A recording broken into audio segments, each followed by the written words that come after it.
I just loved Melissa Ingerman's episode, The Language of Animals and Energy.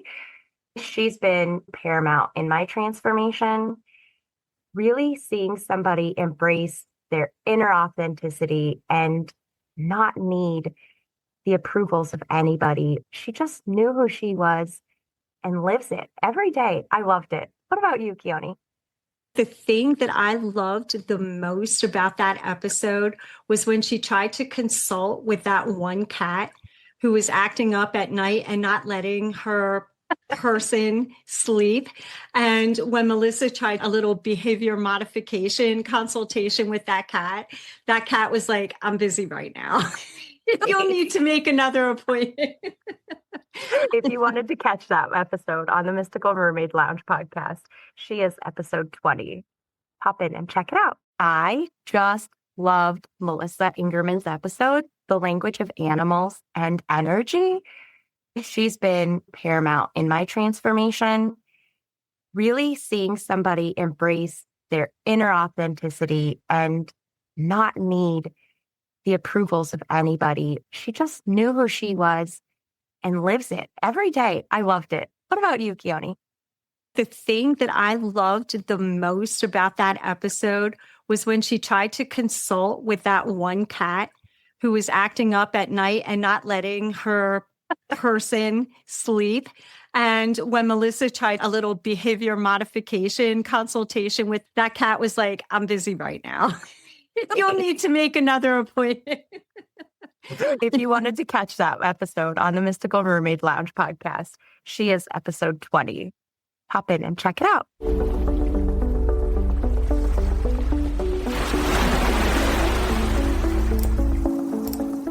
Welcome to the Mystical Mermaid Lounge podcast, a space where all spiritual seekers are honored and celebrated.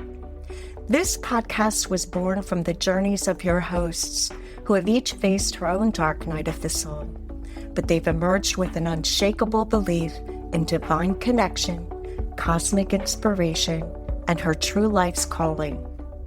Join us on a journey of personal growth, transformation, and magical self-discovery.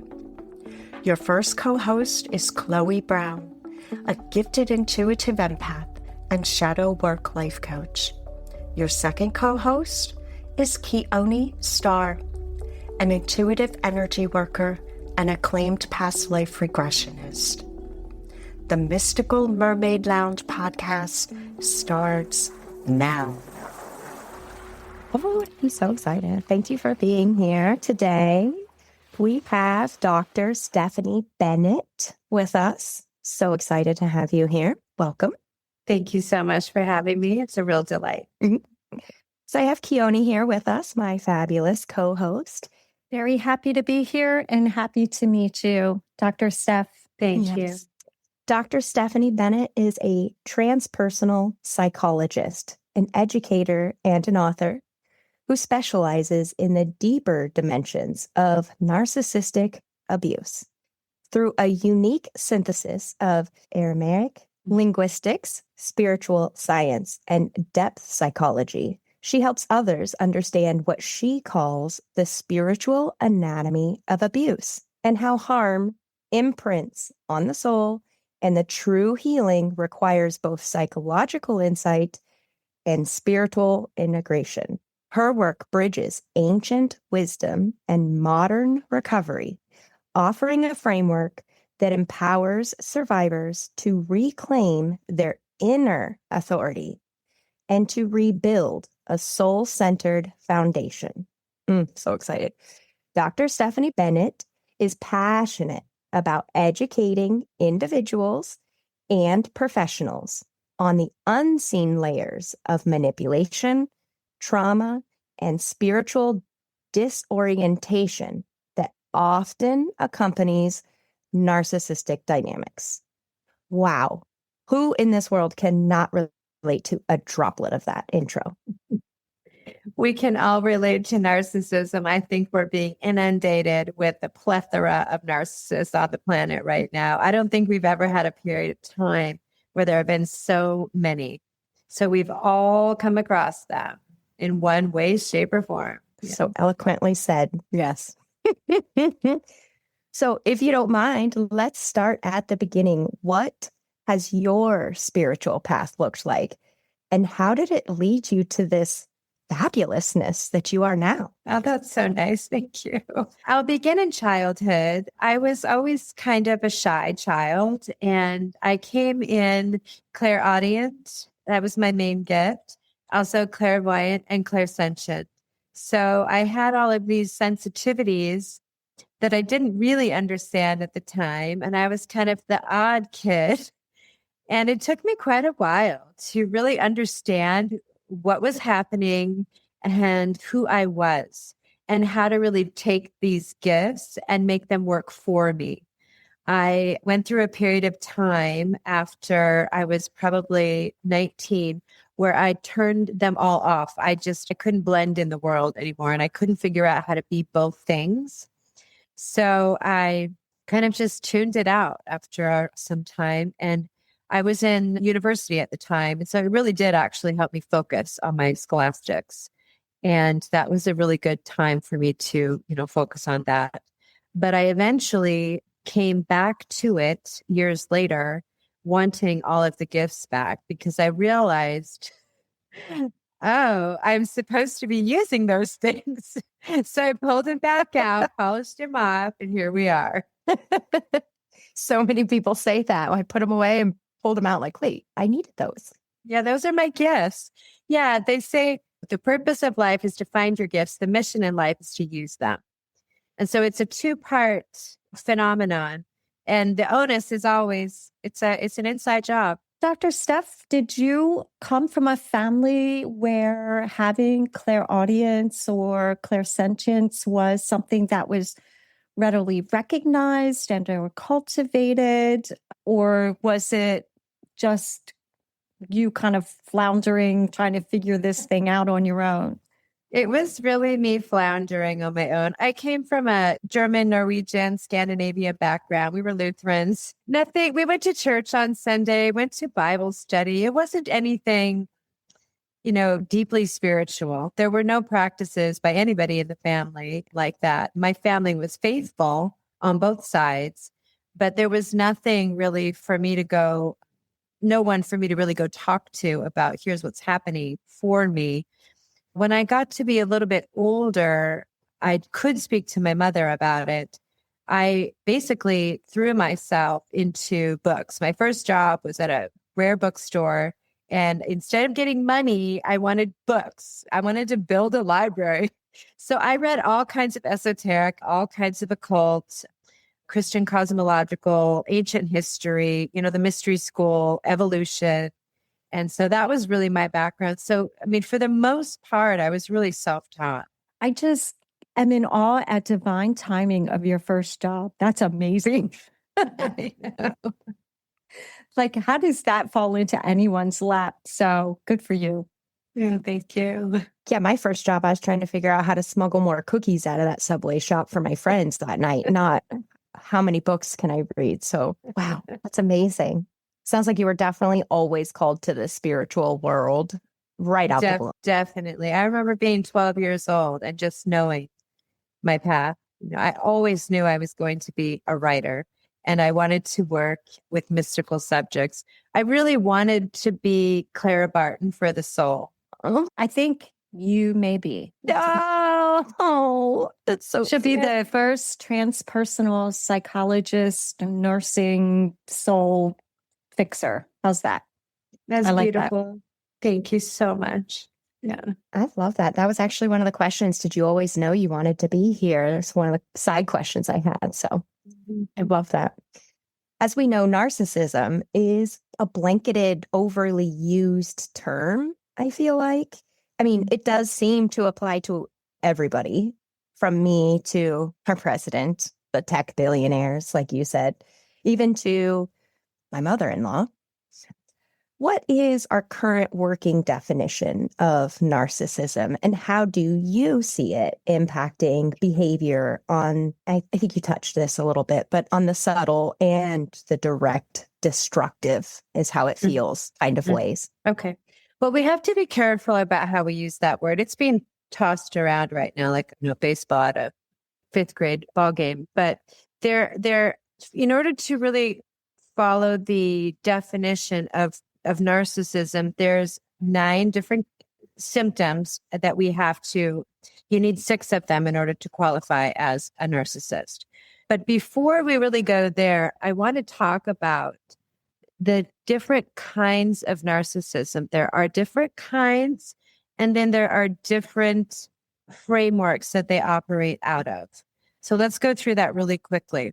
So first of all, you have a overt narcissist, which is also called grandiose. We can recognize these in a moment. This is the person who walks into the room, needs to get noticed, needs to be admired, needs to be talked about, needs to be the focus of attention the entire time. Okay, we all can spot these people. The other kind is a covert or vulnerable narcissist. These people are a lot harder to spot. They operate quietly. They're very covertly manipulative. They operate out of a quiet shell. You do not notice them. They don't actually want to draw attention to themselves in the same way that a grandiose does. They are far more chameleon-like. The third kind is a malignant narcissist, and this is actually the worst. So these work on a gradation. So you start at the bottom, and then you work your way up in terms of intractability. So a malignant narcissism is at the top. These are the people who are completely cut off from their sense of self. They no longer have any compassion, any empathy, any humanity left. These, generally speaking, fall into psychopath personality profiles. So that's kind of how that works. Now, additionally, the next layer is there are somatic narcissists and cerebral narcissists. So cerebral narcissists have to be the smartest person in the room. They have to know everything. You cannot tell them anything. They always have to be in control of their knowledge base. They're going to garner narcissistic supply through showing you how smart they are, intelligent they are, well connected they are, et cetera, et cetera. The somatic narcissist is going to garner supply.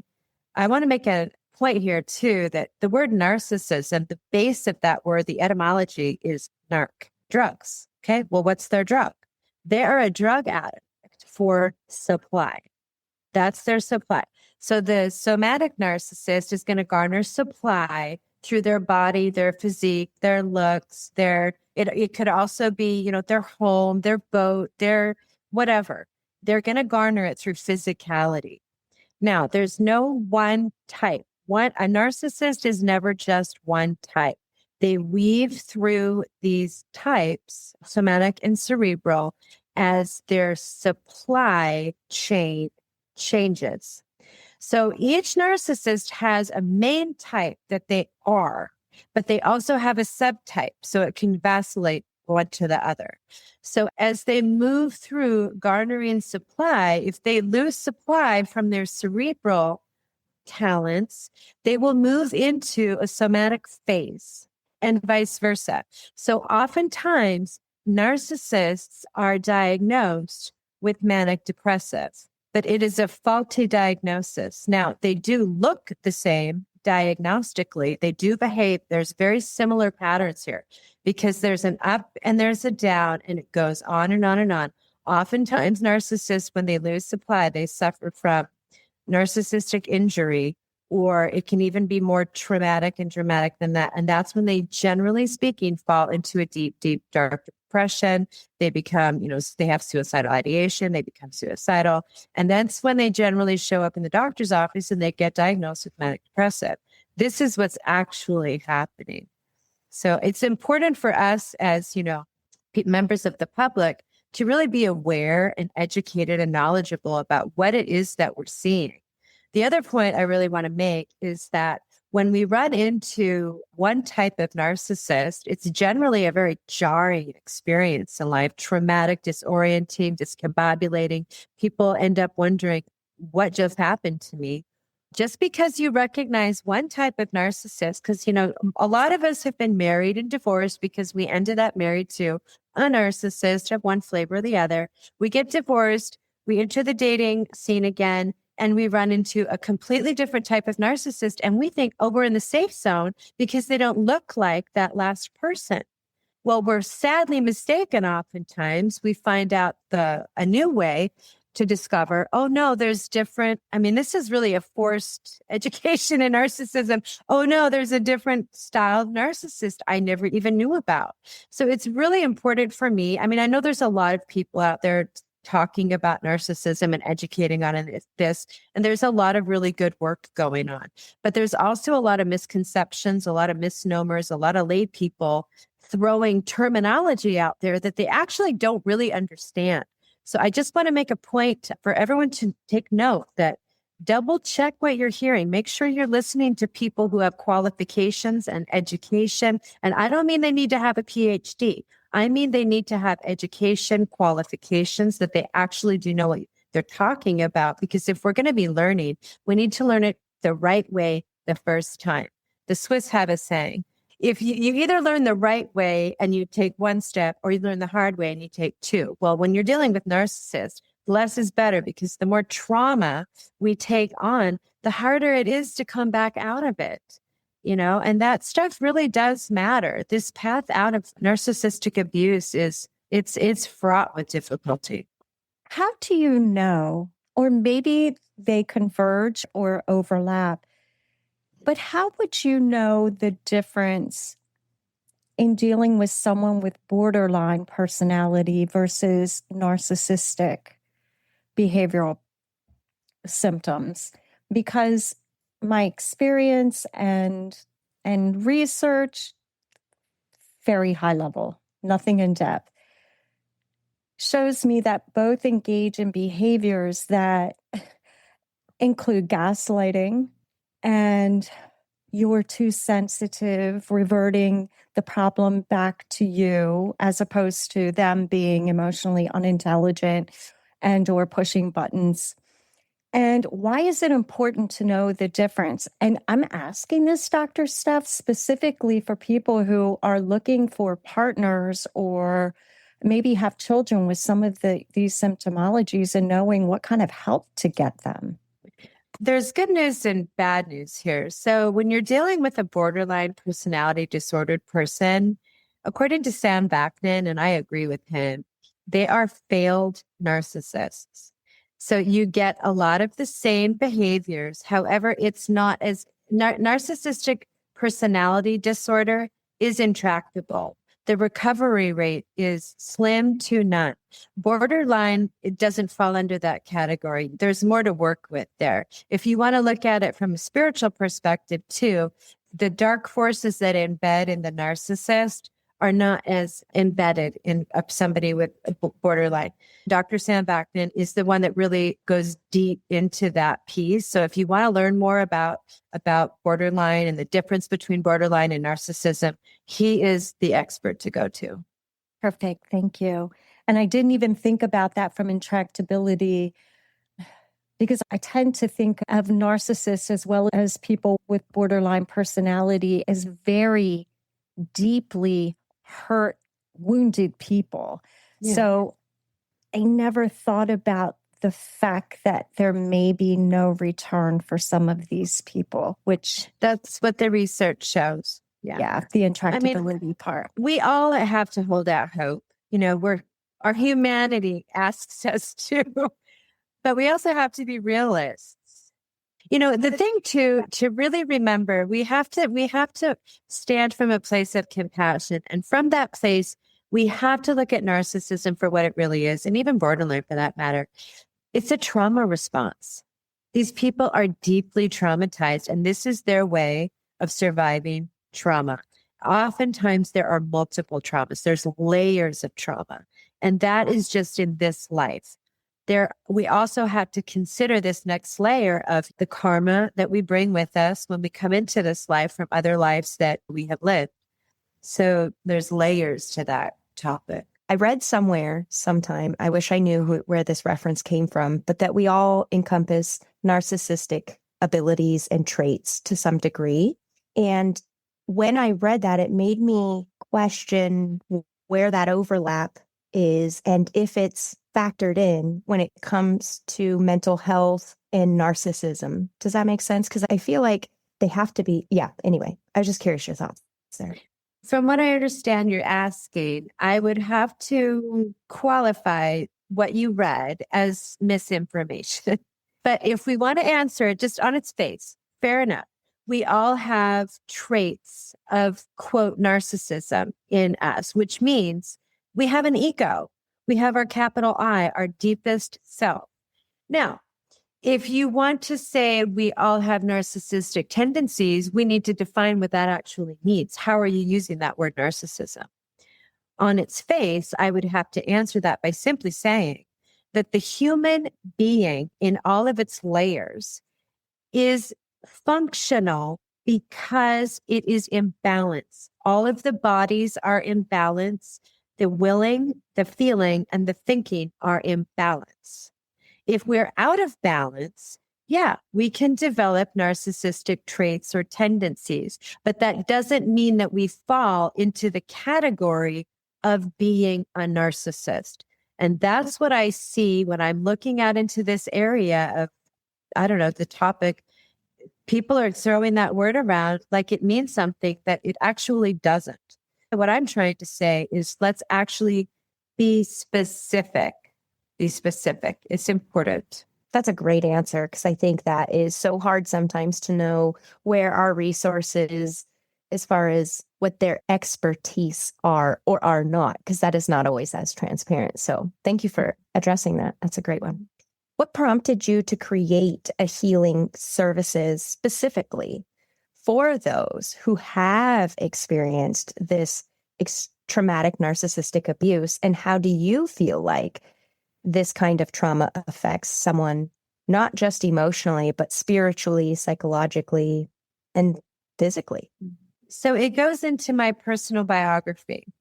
And years ago, I was with a person who was a grandiose, overt narcissist.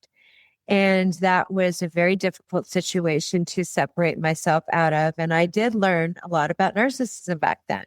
Fast forward years later, I came into relationship with another person who was a different kind of narcissist, and it was a covert style. So it took me much longer to figure out what had happened, because by the time you realize you're in a trap, it's too late.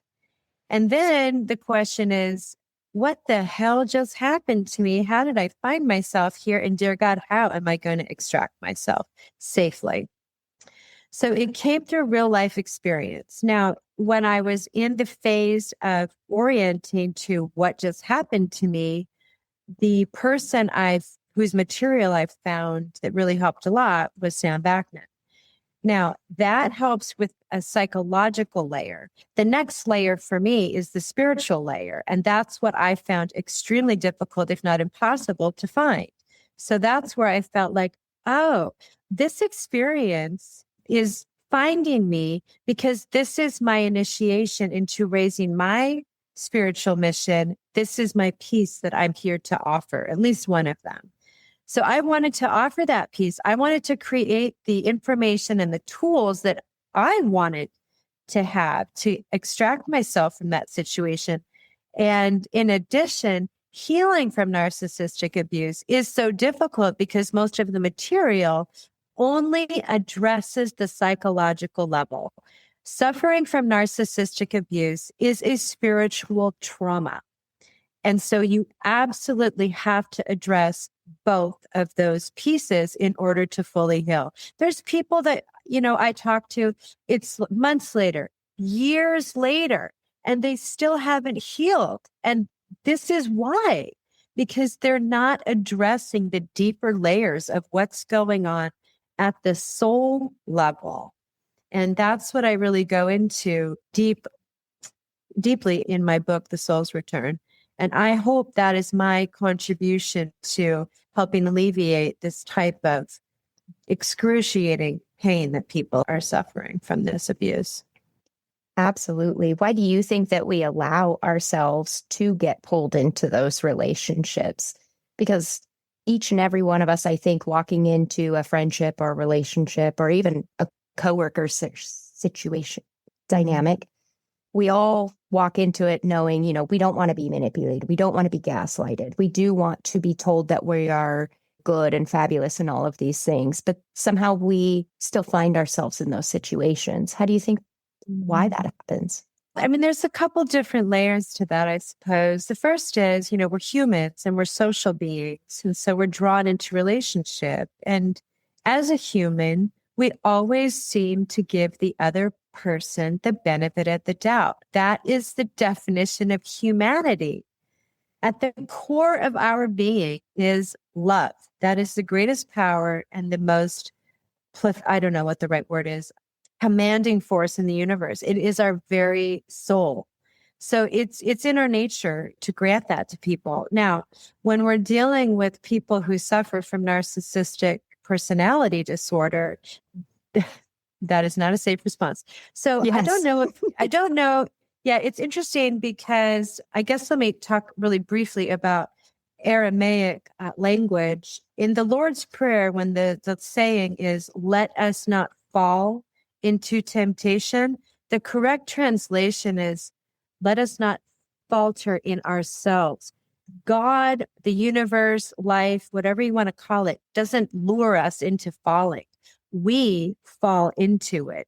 So it's our own humanity that needs to rise to the occasion of what we're being asked. And then on another level, I have to believe that we choose the experiences that come to us.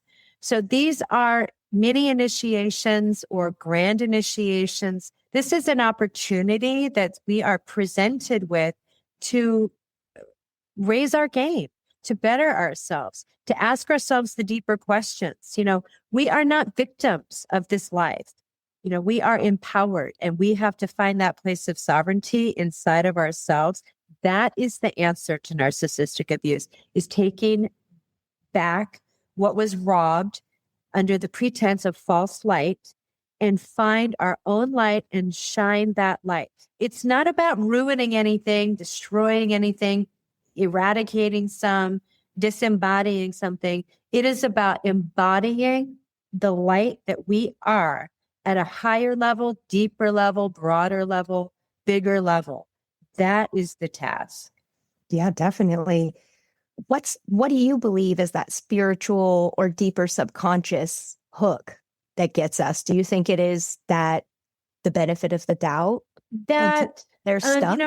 A really good question that we can ask ourselves when confronted with situations like this is, what is it in the other person that drew us in? What is it about them that answers us? In Jungian terms, this is the animus. So what is it about them that we are drawn in by? Because that is the very thing that we actually want to bring out more of. It takes it from a blame situation, somebody else is at fault situation, somebody else is bad. It takes it out of that realm, and we take ownership over our sovereignty. The answer is always ourselves. So is that how we begin to recognize those trauma patterns? Well, I think, yes, I think so, because at Delphi in ancient Greece, there was the Temple of Delphi, and it had the saying, know thyself on it. And that is always the answer. So if on the other hand, if we find ourselves confronted with multiple narcissists in our lifetime, you have to really start looking at karma. What is the karma? Okay. There's a bigger question there. And that's kind of a broad topic. But at a certain point, you really kind of have to figure out what your perspective is going to be. Where are we looking at this from? Are we looking at from 5 inches away, or are we going to go 5 miles back and look at it from there? So it really is a matter of where are we looking at the problem from? Because if all 3 of us are on a mountain and we're talking about, I don't know, something that we all see, we're each on different places on the mountain, we're going to have different vantage points, but we're all seeing the same thing, but it comes in perception-wise from a different lensing. So we're not all wrong and we're not all right. It's just a matter of perspective. I love that you brought that up. That was actually something that was profound for me that I had somebody bring to my awareness. And it was a very simple, they took my cell phone and said, okay, what does it look like to you now? Faced one direction and they're standing over here. So to me, it looked like a long rectangle. And to them, it was a very tiny, and it didn't mean anybody was wrong. And I think that shifted how I interacted and thought about every situation when I'm my best self moving forward. So I love that you mentioned that. So how do you recommend that we start to recognize those trauma patterns, especially, as we tend to normalize them or internalize them, and sometimes we inherit them from our upbringing or other dynamics? Mm-hmm. Mm-hmm. Well, for me, my answer to that is we have to do the spiritual work. So that can mean something different for everybody. I'm drawn to one tradition, you're drawn to another tradition. So whatever tradition you're drawn to, try to go deeper into those subjects because we are a mini universe. Our body is a microcosm of the cosmos, especially the heart. The heart is a supersensible organ that is the cosmos internalized. It's turned inside out. So if we learn about the cosmos, we're actually learning about ourselves. If we learn about ourselves, we're actually learning about the cosmos. So I always like to steer people to, well, what calls you? We all know what calls us. And if you don't know, because a lot of people are covered up with life, go back to your childhood. Who was that little person? What were they drawn to? What were their dreams? What did they think about? What did they daydream about? Did they have invisible friends? I mean, we really have to uncover the layers of what has happened to us to get to the core of who we are and to honor whatever it is that's calling. I mean, some of my dearest friends are drawn to the Buddhist tradition. While I find it utterly fascinating because it's so rich and complex, it doesn't speak to me. Or the Hindu tradition. I'm more drawn to the Christian tradition, the ancient tradition. So a lot of my study focuses around the Aramaic language. For me, uncovers the deeper mystery of esoteric Christianity. Christianity was never intended to be a religion. It is a way of being in the world. And so I'm not here to say that my way is right and your way is wrong. I'm here to say, find what calls to your soul. I cannot love that enough. That is the premise as to why we have this Mystical Mermaid Lounge right there. Love it. That is a mic drop moment. Like, you've done it all. We're just kidding. No, but when you're talking about that, that does kind of make me think of almost somatic healing, right? Kind of encompassing and believing. And I believe you do put a pretty strong emphasis on that. Could you tell our listeners first what that is, how you feel about that, how it links together? Kind of let us in on your brain a smidgen, please. Yeah, I'm happy to. So somatic healing just basically means the body. So the word soma kind of means it's a cell. So it's the body healing. So Dr. Candace Pert was the first one to come to this space as she wrote Molecules of Emotion. And that book was groundbreaking in its day. More people have probably heard of Bruce Lipton. He has sort of carried the torch that she brought to the stage.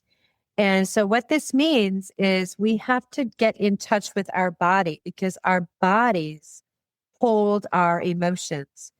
So the other person who actually does an outstanding job with this body of work is Bessel van der Kolk. He wrote the book, The Body Keeps the Score. Yes, a lot of people have heard of him. For me, he's a gold standard. That book changed everything for me in terms of understanding why talk therapy doesn't necessarily work. You cannot assume that you're going to go into talk therapy and get over things. You have to incorporate the body. And then I would also argue you have to incorporate the soul. So the soul and the body have a deep connection, or what is known in the literature as the mind-body connection. They're not separated. So in ancient Aramaic or ancient Semitic worldview, there was no difference between the body and the soul. There were no words that separated these things. When Greek and Latin came in, especially the Greek, the body and the mind became split. They became separated. And then that got more reinforced with Descartes. So these splits are in the Western world because of the stream that the information came through. But if you go to ancient literature, those things don't exist. And that's where I'm finding in my research that Aramaic brings language to a psychological conversation in a way that English just doesn't inherently have. So it's extremely educational and healing even to hear the language and to start thinking about psychology from a worldview that incorporates the body, the soul, and the spirit. The other thing too about Aramaic that's interesting is that there's only one preposition. So there's no difference between in and out, you and me, there and here. It's all one grand field, or in language that we use today, the quantum field. Newest language in this conversation is plasma. So everything is connected through plasma, the invisible field that is proto-material that intersects with the material world. It's all one weaving tapestry of becomingness, is the way that Aramaic would phrase that. The Native Americans, North Americans, have long practiced soul retrieval, walking between worlds, looking at how people have, or on a soul level, have splintered and left themselves at traumatic times. If we look at time and place as a construct, right, that we recognize in the 3D world. And they seem to understand, which is what your Aramaic lesson in being it made me think of. They seem to understand that splinters of our soul have impact on us in almost every, whether it's our etheric level, our physical, somatic level, our mental level. And they seem to understand that when they did either a soul retrieval or some other type of process, that not only would they be applying healing energy to all of these different layers, but they would be reuniting the soul with itself, pulling it back from trauma.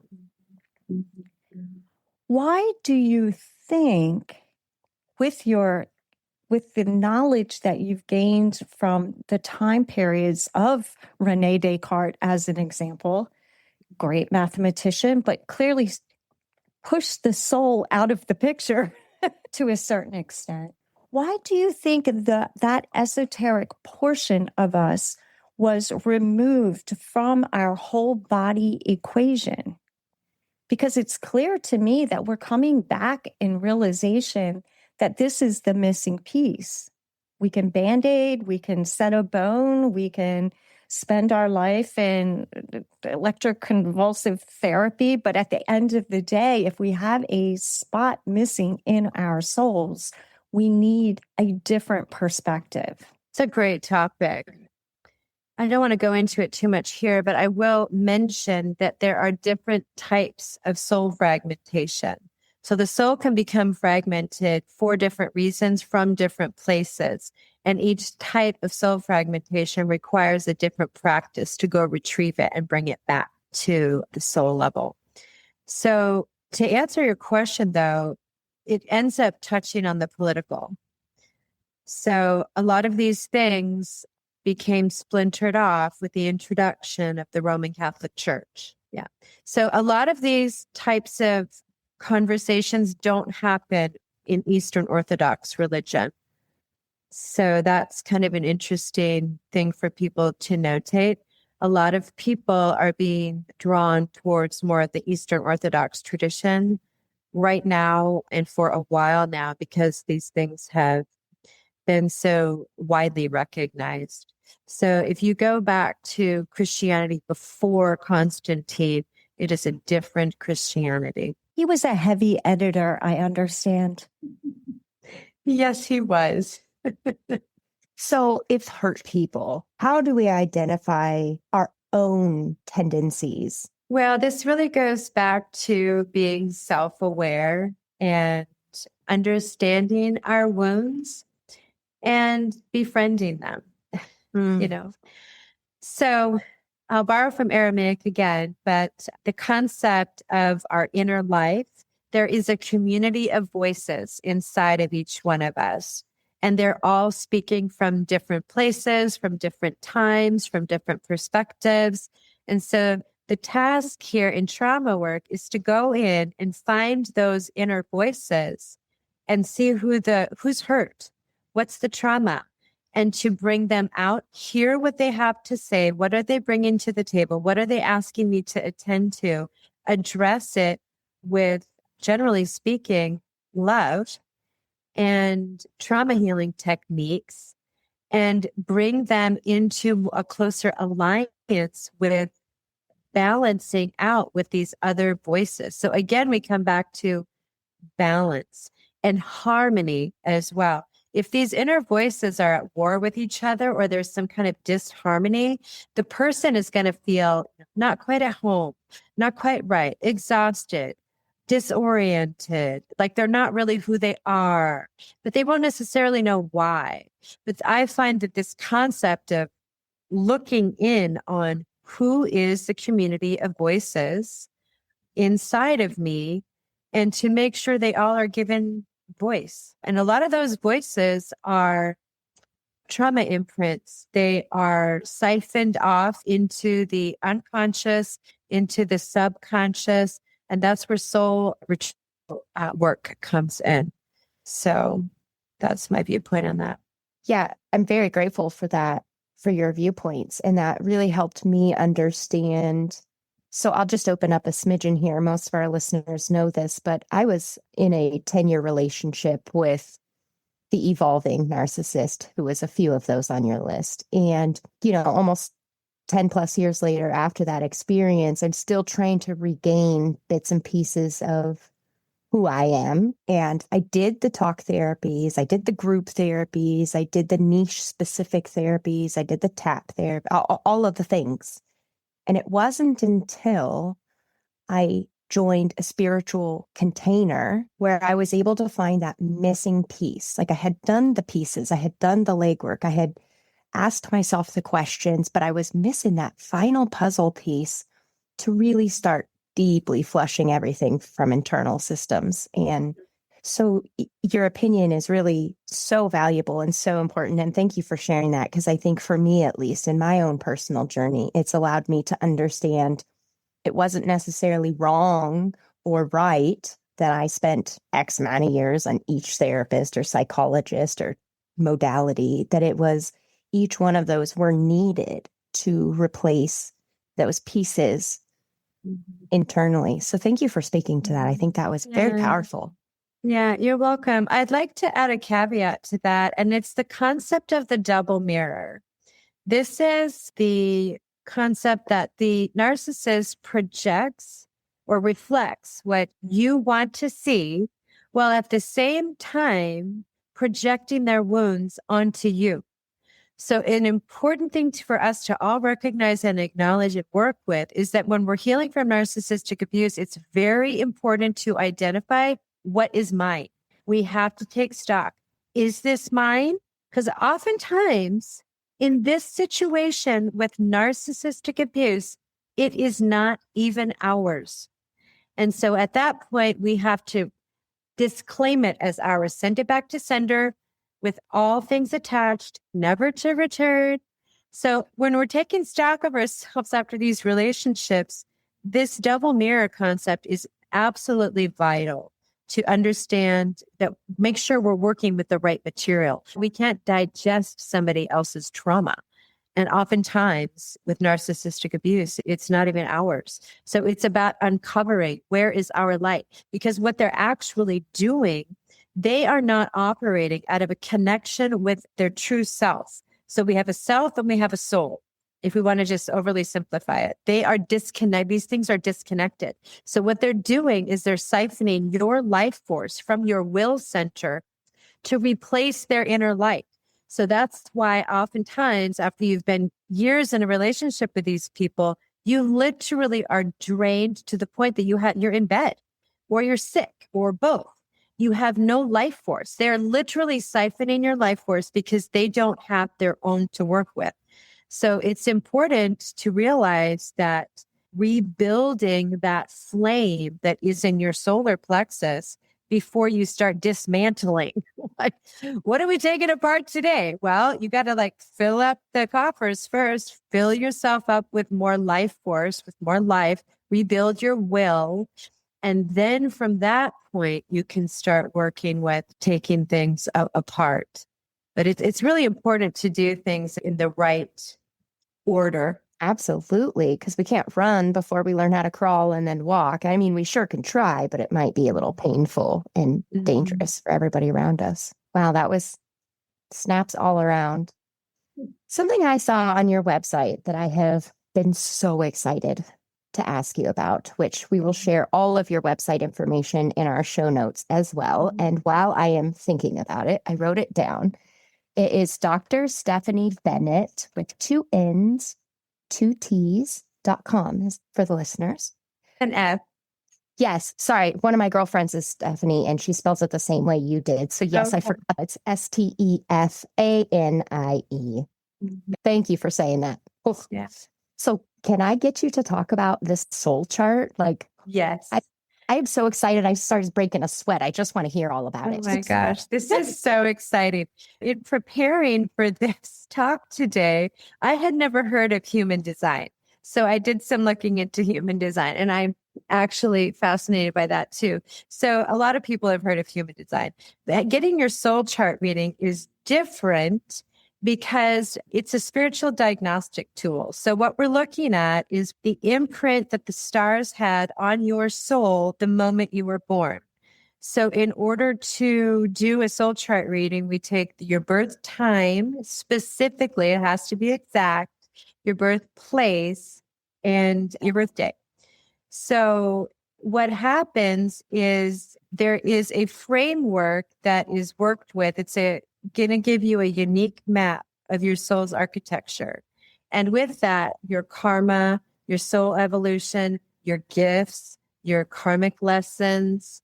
And the reason why I think this work is so important and why I started incorporating it with working with people who are suffering from narcissistic abuse is because oftentimes this question of karma comes in. Why do I keep running into these people? Why did I have this horrifying experience? Well, it's really important, I think, to take an inventory of your soul before you start working on these types of topics.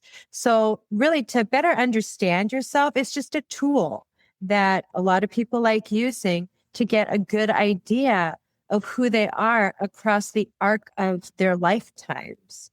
And so my contribution to this soul chart reading is my intuitive gifts, my clairaudience and clairsentience and clairvoyance comes into play as well with the reading. So the way I work is you get a full report so that you can go back and read it at any time. And a lot of times what ends up happening as well is I ask for a mantra for the soul. What do they need right now? What can they work with? And that comes as a piece to it as well. Yeah. That is pretty cool. After doing some digging, it sounded like you said it felt a little similar to human design and maybe astrology. But could you explain to me and help me understand, sorry if you did and I missed it, how this is the key piece, like you said, to understanding and translating this into real life? Mm-hmm. Okay. So I will remark initially that it is different from human design because human design is basically you plug in people's information into a computer program or some kind of a system and it spits out a report. This is different in the sense that my intuitive gifts come into play.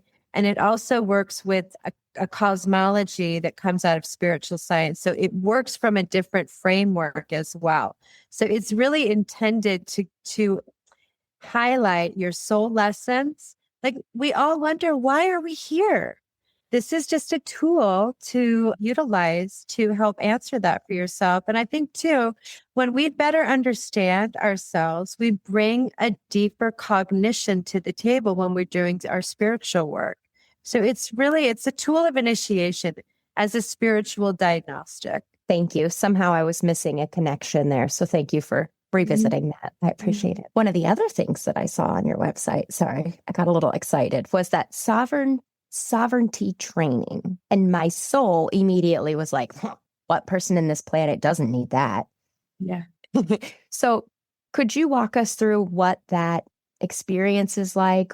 What inspired it from your end, and what kind of growth or support that I could expect if I were a part of it? Mm-hmm.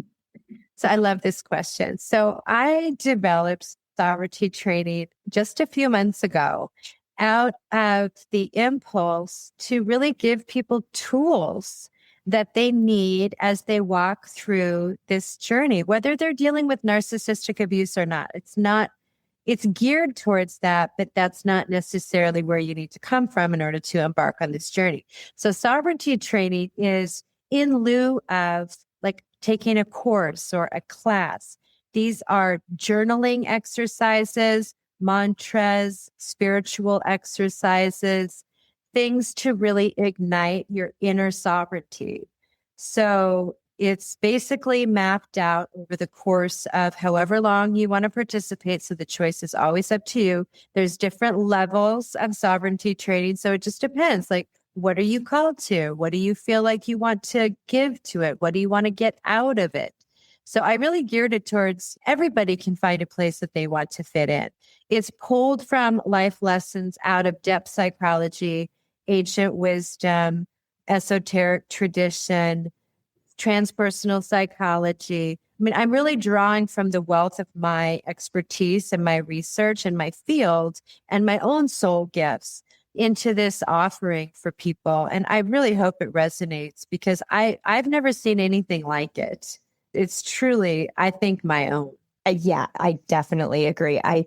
From what I've heard, I should say, it sounds so exciting. And I love how it is so incredibly unique to the amazing skill sets and talents and knowledge that you do have and the gifts that you also provide to the table. That is really beautiful.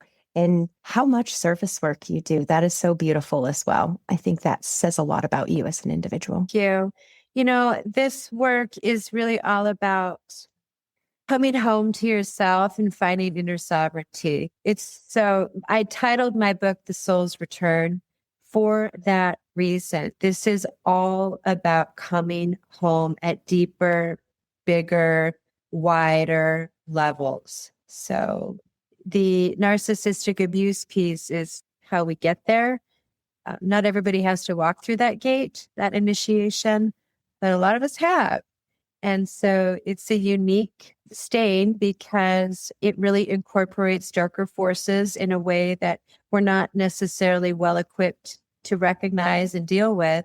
And I hope that in my work, I help people elucidate and begin to identify and diagnose. Because when we can correctly diagnose, we can correctly offer the right therapy.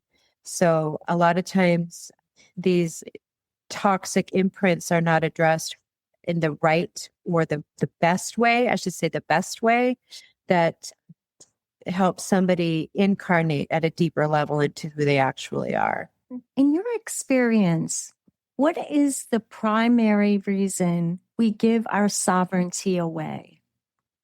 Or maybe we never claim it. Gosh, that's a great question. Maybe we never claim it. Why do we give our sovereignty away? Well, I honestly think that fear is a really potent impulse in this world. And so a lot of us are grappling with fear from all of its shades. You know, some of us want inclusion. Others want, the house. Others want relationship. It doesn't matter what we want. There's some kind of fear embedded into this overarching structure that's called society. Part of where my work is taking me now is into out of the narcissistic abuse from an interpersonal place, but to the state the overarching power structures of what we're governed by. And those systems are designed to divorce us from ourselves through fear. So I think that overcoming fear is a really important piece. There's a psychologist, his name is Dr. Robert Sardello, and he wrote an absolute gorgeous book called Free the Soul from Fear.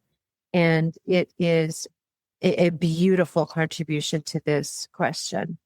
He really speaks to not just facing fear, but meeting it with courage over and over again. And once we can free our soul from fear, we find that inner sovereignty that is our core identity. Papa Roach taught me fear is face everything and rise. And that really helped transition the way I thought of it.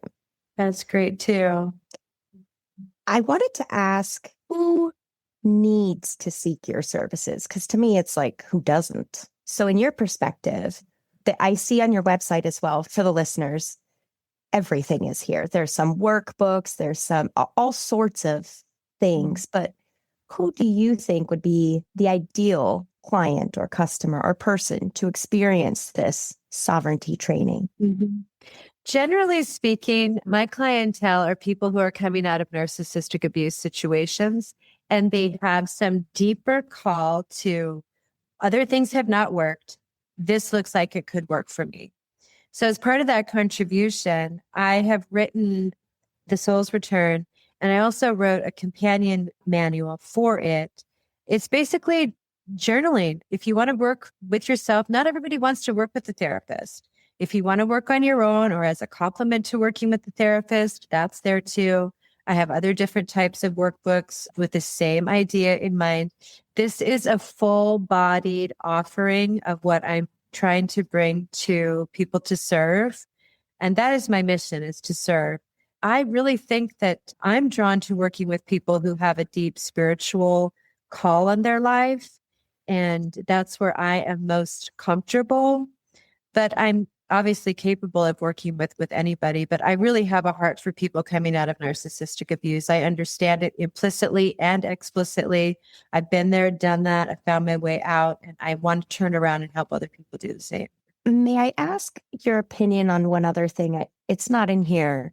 From your experience and your knowledge and your expertise, which in my opinion is profound, you spoke to how to find yourself and how to rebuild, and you've referenced some phenomenal references. One of the things I think you said, this might have been a previous interview this morning, but it came to me and I was thinking the recovery journey, right? And how that looks or should look, I think, is where we get stuck. And I think that's where the ultimate premise is of this question is, what do you say to those people, on a bad day, maybe even me, for example, 10 years ago, I dealt with this for 10 years. And now all these years later and all of the legwork, no matter what it looks like, we're all still going to have those rough days, but maybe in that moment, we don't recognize it. And that's the day that this person reaches out to you. I had one talk therapist tell me, I think she was a psychologist, and she told me that, for every 1 month or every 1 year, of trauma that I went through with that narcissist, it could take on average 5 to 7, some people 10 years to recover and recoup from that 1 year. And I think that's where the premise of this question is coming from is, in your experience, it sounds very doable. I think that's ultimately your message is there's absolutely a way. But what would you say to the person who thinks that they're not doing it quick enough or they're not doing it the right way as far as recovery?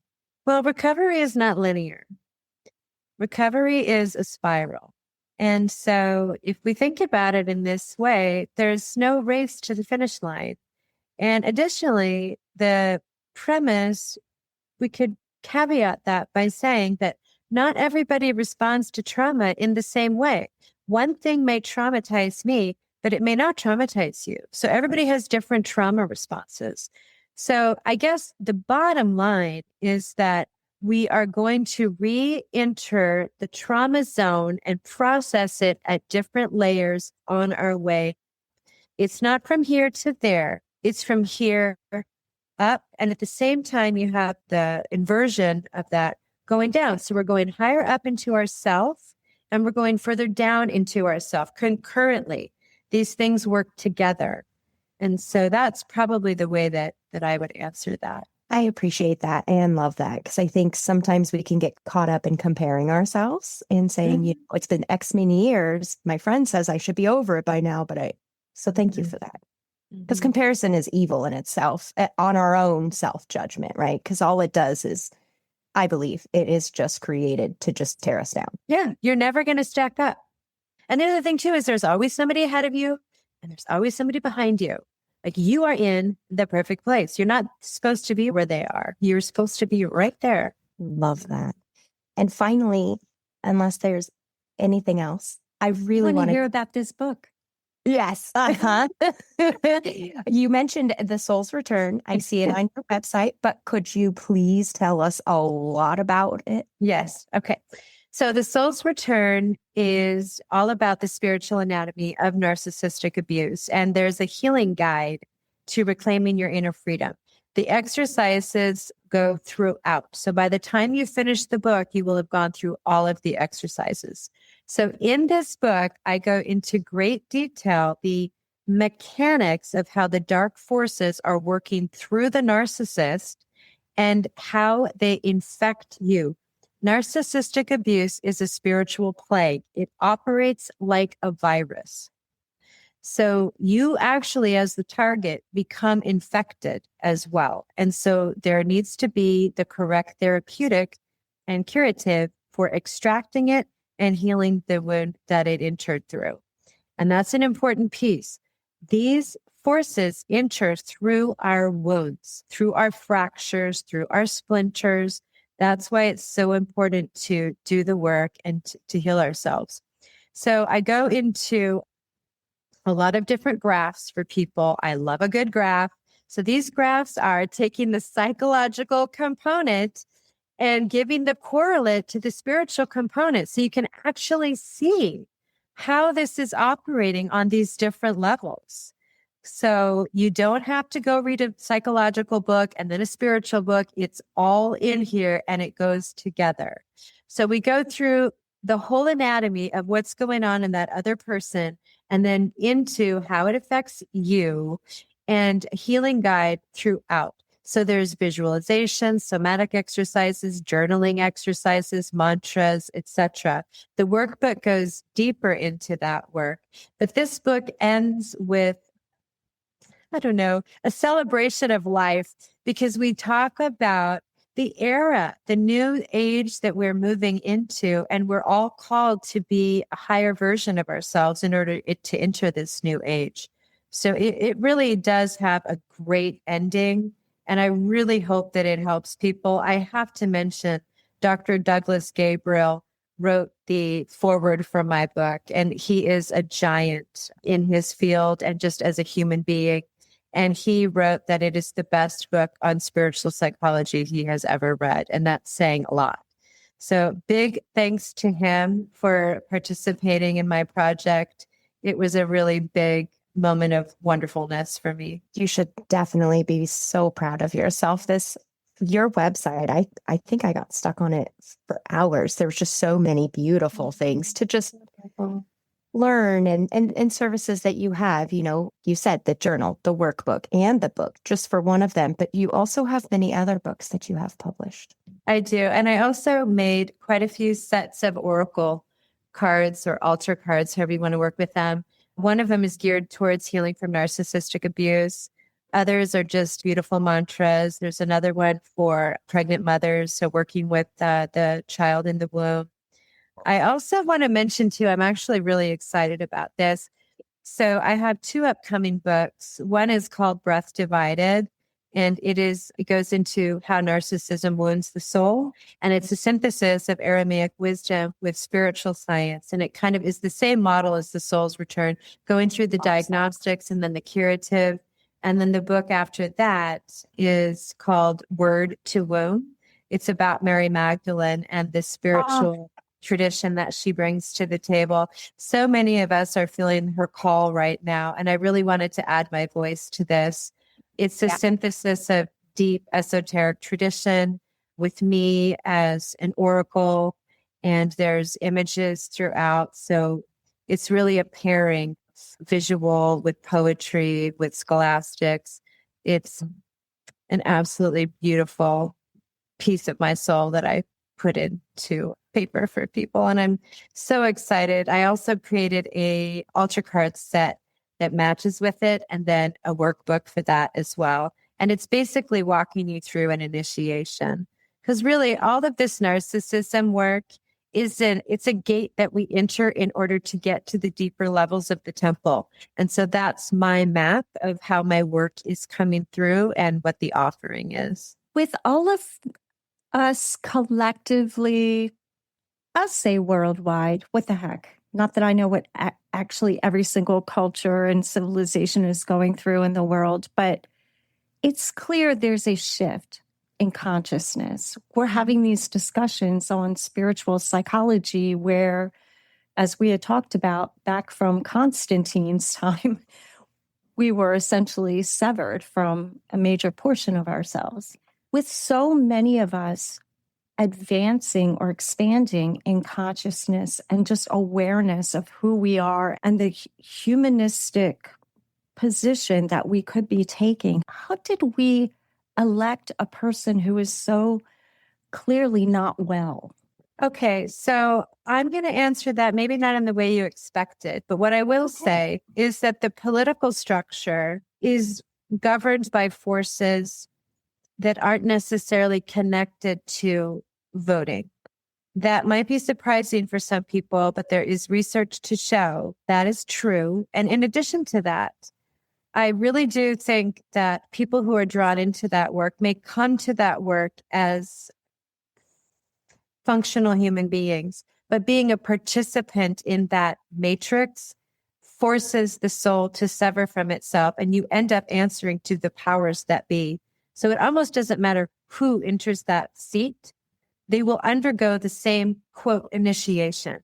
And it is to demand allegiance to forces outside of the will of the American people. It's very interesting. So we almost undergo a soul level humanism to transform to nihilism through that specific process. Yes. And, this has really been on my mind a lot recently, especially with what's going on in Gaza. It's absolutely heartbreaking to me to see what we're witnessing. And that's why this question of state level narcissism is really on my mind. I've written a couple different articles about it, and it deeply affects my mind and my heart and my soul at this juncture in time, especially in light of things that have happened this week. So I really do think that we all need to be aware that, the political sphere is something that's dangerous for people to touch, especially if they're in service. But I think it's important to take note that the political, the cultural, and there's a third one I'm forgetting, but these realms of society, there's a threefoldness to society. And when these things are inverted or turned on their heads, they end up being weapons against the people. We need to move into a society that is formed out of the integrity of these frameworks. And that is done by people who are awake. I don't think it can happen inside the structure of a political mountain that we call countries. It has to be through pockets of people who subscribe to being intentional and awake and to compassion and humanity. I appreciate your honesty on that and agree that it's almost like when you say someone in the family is ill, the whole family is ill. So is it the chicken or egg? Is this symptomology of what's actually going on collectively? Or sorry about that, or the other way around. So I appreciate your thoughts there. It's a breath of fresh air to hear somebody say essentially my belief system on that answer. So I appreciate your authenticity on that, because it's not, as you said, the expected answer. I think some people, not that anybody goes into it with an expectation, especially knowing Chione and myself, I know we didn't, but societal standards. So I really appreciate that candidness and vulnerability in saying that, because I think there's a ton of vulnerability in speaking that truth. There is, yeah. Thank you for acknowledging that. Mm-hmm. Thank you for sharing. Yeah, I've been to Palestine and it changed my life. I studied international relations for my master's degree, and everything I had studied went into the dumpster when I went there. Changed my entire worldview. And my studies from that point forward became they became truer, I guess. More aligned to who you were on a soul level. Mm-hmm. Yeah, the fact that we can look at that type of atrocity, regardless of our political stance, and say that's okay, or they started it, is not okay on any level. And it's not just with that specific conflict. It goes to the Ukraine. It goes to South Africa and some of the countries that are experiencing things there. So, yeah, so true. So in that field of study, one of the first things they teach you is, how do you get away with these things? Well, you have to dehumanize the quote other side first. And if you really look at those campaigns from, with an objective viewpoint and a critical eye, it's very well executed.